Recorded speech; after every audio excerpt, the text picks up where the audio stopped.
Cette start-up anglaise se positionne sur la partie souscription de la chaîne de valeur. Vous le savez, celle-ci est parmi les plus calmes en matière d'investissement ces dernières années. Bienvenue à toutes et à tous dans Tonalité InsurTech. Alors Tonalité InsurTech, c'est quoi? La première revue de presse audio en français qui décrypte toute l'actualité InsurTech. Au menu, un coup de projecteur sur les principales levées de fonds annoncées durant le mois écoulé. On revient également sur les actualités marquantes de la scène startup. Et puis c'est aussi l'occasion de parcourir les articles qui ont retenu notre attention pour décrypter ensemble les tendances à l'œuvre dans l'assurance. Comme chaque mois, on se retrouve pour détailler la dynamique d'investissement à l'œuvre sur la scène InsurTech européenne. Et le mois de février a été plutôt actif, car ce sont 6 deals qui ont été annoncés ces dernières semaines. Sans être faramineux, cela nous place donc dans la moyenne mensuelle observée l'année dernière. C'est légèrement en hausse par rapport à janvier, et vous vous en souvenez si vous suivez régulièrement ce podcast, les premiers mois de l'année sont souvent plutôt une queue de comète de l'année passée, plutôt qu'un réel thermomètre de l'année qui démarre. Bref, 6 deals ont été annoncés pour un total de 32 millions d'euros investis, ce qui est plutôt faible, vous en conviendrez. Je vous propose de s'attarder sur les 3 deals les plus importants pour essayer d'en tirer quelques enseignements, soit sur la startup en elle-même, soit plus largement sur la tendance qu'elle représente. Ce mois-ci, c'est Carbon Pools qui a annoncé le tour le plus important avec 11,2 millions d'euros. Cette start-up suisse se positionne sur l'assurance de crédit carbone. À mon sens, la question se pose de savoir s'il s'agit d'une insurtech ou d'un pur produit financier, mais comme l'un des fondateurs est issu des Rand Alliance et que le terme d'assurance apparaît noir sur blanc en première page du site, je comptabilise ce tour dans la catégorie insurtech.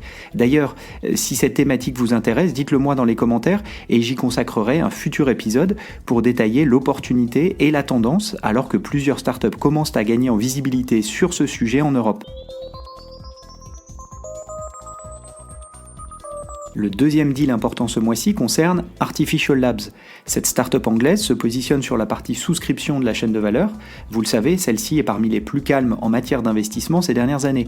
Cependant, vous vous souvenez peut-être aussi d'une autre deal annoncée sur ce créneau en janvier avec Hyper Exponential.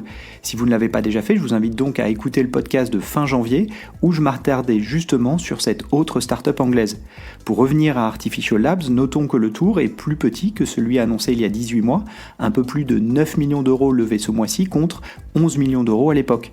Ce n'est pas une énorme différence, qui plus est dans le contexte actuel. En revanche, il me semblait important de le souligner car cela dit forcément quelque chose sur la dynamique de la start-up et sur l'état du marché en lui-même. Notons le deuxième tour de financement pour la startup Kind, positionnée en Angleterre sur la très active cyberassurance. Comme c'est comparable partout en Europe, elle propose un mélange de prévention cyber, d'outils pour faciliter la distribution par des courtiers et une police d'assurance cyber évidemment. Elle lève 5,6 millions d'euros pour continuer son développement, c'est donc plus que les 4 millions d'euros levés il y a 2 ans. Enfin, petite parenthèse sur un deal que nous avons réalisé avec Astoria VC dans la start-up allemande MBA. Celle-ci opère sur les lignes de prévoyance, life dans le jargon anglo-saxon, qui, vous le savez, sont moins actives dans l'insurtech européenne que l'IARD ou même les lignes commerciales. Par ailleurs, elle se lance avec un modèle embarqué, et là encore, si l'embedded insurance fait les gros titres depuis plusieurs mois, il n'y a pas beaucoup d'initiatives sur la prévoyance notamment. Enfin, notons que l'un des fondateurs avait déjà lancé une start-up sur cette thématique, Life, mais avec une distribution directe. Après l'avoir revendue il y a quelques années, il se relance donc sur cette ligne de métier avec une approche indirecte. Cela nous a semblé évidemment correspondre à notre propre thèse d'investissement en matière d'innovation dans la distribution d'assurance. Affaire à suivre donc. C'est ainsi que s'achève ce numéro de Tonalité InsurTech qui se concentre désormais sur les chiffres et tendances en matière d'investissement. Pour aller plus loin, je vous invite à découvrir les autres épisodes parus ces dernières semaines dans lesquels je partage mes réflexions sur les derniers mouvements de marché, mon analyse des innovations récentes en matière d'assurance ou encore mes lectures d'articles sur des technologies qui vont impacter l'industrie. À bientôt!